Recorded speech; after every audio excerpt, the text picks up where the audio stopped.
Welcome. In this session, let's see about objectives.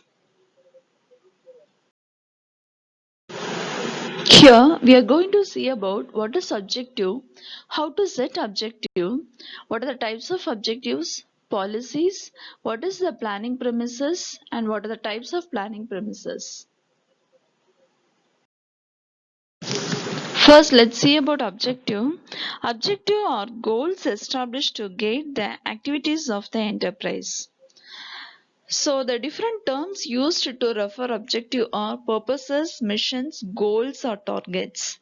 Mission is usually used in military enterprises and occasionally in churches and government. Goals and targets often carry the notation of specific quantitative end. Sometimes the end can be qualitative also. So this objective can be categorized into two. The first one is the social objective and the second one is the enterprise objective. Social objective is nothing but the objective of a private enterprise have to be in harmony with the ends for which a society is organized. Whenever the actions and objective of a private enterprise are thought be against the objective of the society, legal action is initiated to regulate it or suppress it. The next one is the enterprise objective. Enterprise objective forms the plural form and it is used to stress the fact that enterprise have multiple objectives.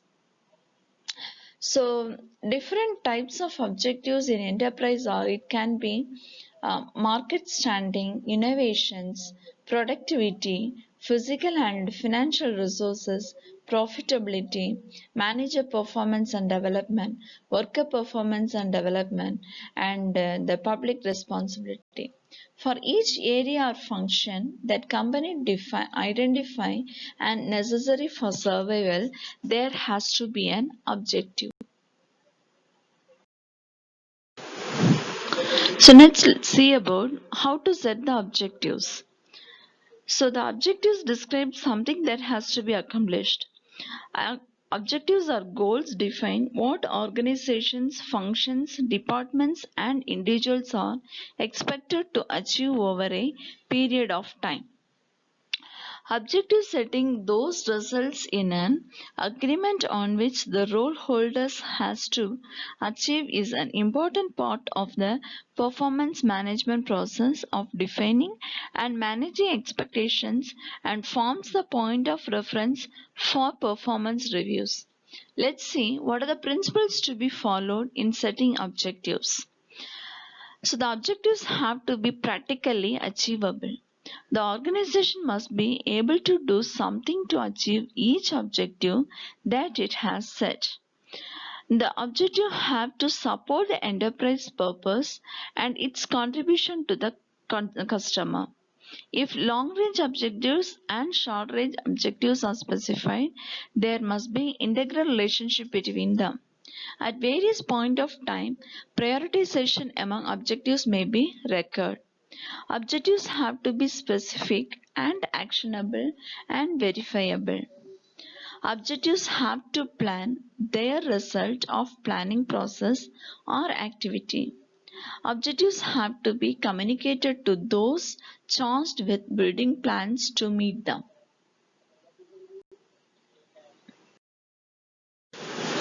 Next, let's see about the types of objective. So let us now understand the different types of objective and how they are set. So the following are the different types of objective. The first type is ongoing role or work objective.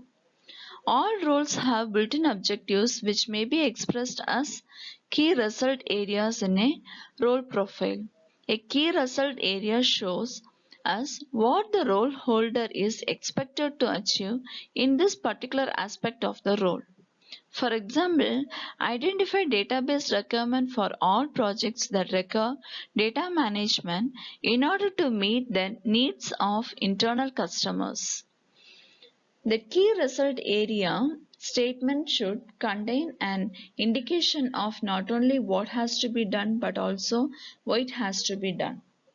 The performance standard definition should take the form of a statement that performance will be up to standard if desirable, specified, and observable result happens. The next one is the targets. Targets are objectives that define the quantifiable results to be attained as measured in terms such as output, throughput, income, sales, and level of service delivery, cost reduction, and reduction of reject rates. The next one is the task or projects. Objectives can be set for the completion of task or project by a specific date or to achieve an interim results. A target for the database administrator could be to develop a new database to meet the need of the HR department by the end of the year. The next type is the behavioral expectation. Behavioral expectation are often set out generally in competency framework, but they may also be defined individually under the framework head. Next one is the values. That is nothing but expectations can be defined for upholding the core value of the organization. The aim would be to ensure that exposed values become values in use. The next type is the performance improvement. Performance improvement objective define what need to be done to achieve better results. And the last is the developmental or learning objective. The developmental or learning objectives specify areas for personal development and learning in the shape of enhanced knowledge and skills.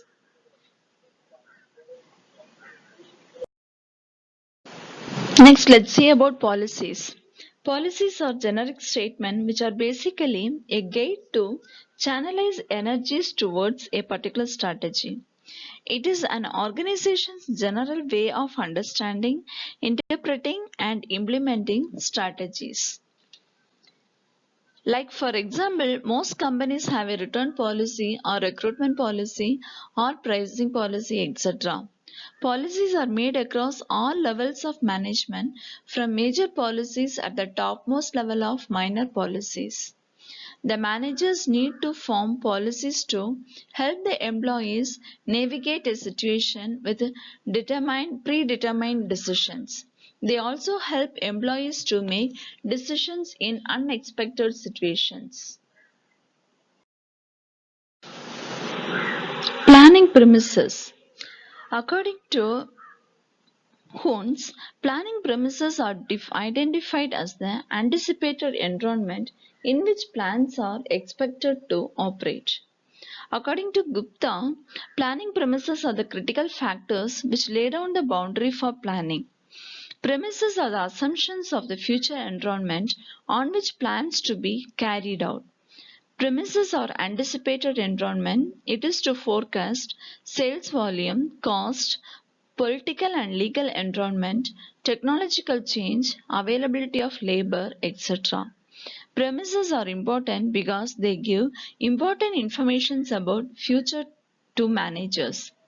So these premises are the forecast of future expectations about demographic trend, future economic business condition, forecast about political and legal of the country, technological change and innovations, resource availability, socio-cultural forces. Demographic trend in the sense it is related with human population, its distribution, size, composition and migration. Future economic business condition is related to business cycle. Condition of business cycle such as growth, prosperity, recession and recovery. Next, let's see what are the different types of planning premises. The different types of planning premises are internal and external premises, controllable, semi-controllable and non-controllable premises, tangible and intangible premises. First, let's see what is internal and external premises. Internal premises originate from factors within the enterprise. They relate to premises like sales forecast, personal forecast, etc. These premises may be strengths or weaknesses of the organization. Strength represents a positive attitude which provides strategic advantage to the company over competitors, and weakness is a limitation or constraint that provides strategic disadvantage. External premises originate from factors outside the organization. These are the indirect action environmental factors which affect the organization. They are also non-controllable premises beyond the control of the organization. Next, let's see what is controllable, semi-controllable and non-controllable premises. Controllable premises are those within the control of a business enterprise such as men, monet, materials, policies, procedure, programmers, etc.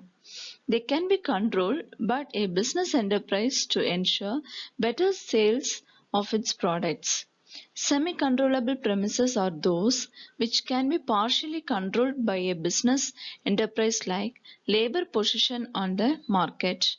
Non-controllable premises are those that lie beyond the control of a business enterprise. Next, let's see what is tangible and intangible premises. Tangible premises can be estimated in quantitative terms like production units, cost per unit, etc. Intangible premises cannot be quantified. For example, goodwill of the firm, employer-employee relationship, leadership qualities of the manager, motivational factors that get employees to work, etc.